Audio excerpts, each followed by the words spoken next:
മലയാളത്തിലെ വരെയും ഹിന്ദിയിലെ തക്കുമാണ് ഈ വീഡിയോയിൽ. നമ്മൾ പറയാറില്ല ഇതുവരെ അതുവരെ, അതിന് തക്ക്, വരെ അതുവരെ, വരെ അതിന് സമമായി തക്ക്, ഇപ്പോൾ വരെ അപ്പോൾ വരെ. ക്രിയയോടുള്ള ബന്ധത്തിലാണ് ഇങ്ങനെ ഉപയോഗിക്കുന്നത്. അവരെ ഇവരെ അതിലും വരെ വരുന്നു, അത് മറ്റൊരു രീതിയിലാണ്.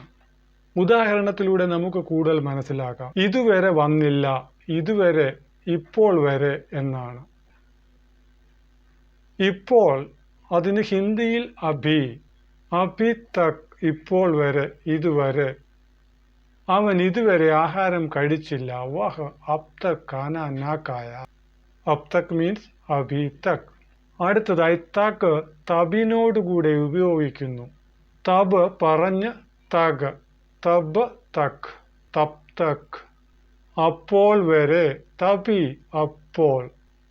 തബ് തക് അതുവരെ, അവർ അതുവരെ പറയില്ല, വേ തബ് തക് നാ ബോലേഗ. ഇനിയും ജബ് തക് നോക്കാം. ജബ് തക്. ജബ് തക്കിന്റെ അർത്ഥം പൂർണ്ണമാകുന്നത് വാക്യത്തിലൂടെയാണ്, വാക്യങ്ങളിൽ ഉപയോഗിക്കുമ്പോൾ.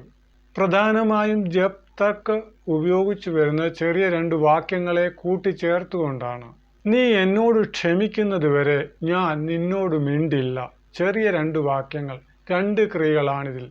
ഇതിൽ വരെ എന്ന പാർട്ടിനാൽ ജോയിന്റ് ചെയ്തിരിക്കുകയാണ് ഈ ചെറിയ വാക്യങ്ങൾ. മിണ്ടാത്തതിന് ഹിന്ദിയിലെ ബാത്ത് നാ കരൂങ്ക ഉപയോഗിക്കാം, ക്ഷമിക്കുന്നതിന് മാഫ്. അപ്പോൾ ആദ്യ ഭാഗം തുടങ്ങുന്നത് തബ് തക്കിലാകുമ്പോൾ രണ്ടാമത്തെ ഭാഗവും അങ്ങനെ തന്നെ തുടങ്ങുന്നു. തബ് തക് മേ ബാത്ത് നാ കരൂങ്ക ജബ് തക് തു മാഫ് നഹി കരേംഗെ. നീ ക്ഷമിക്കുന്നത് വരെ ഞാൻ ബാത്ത് നഹി, നീ ക്ഷമിക്കുന്നത് വരെ ഞാൻ മിണ്ടില്ല അല്ലെങ്കിൽ സംസാരിക്കില്ല എന്ന്.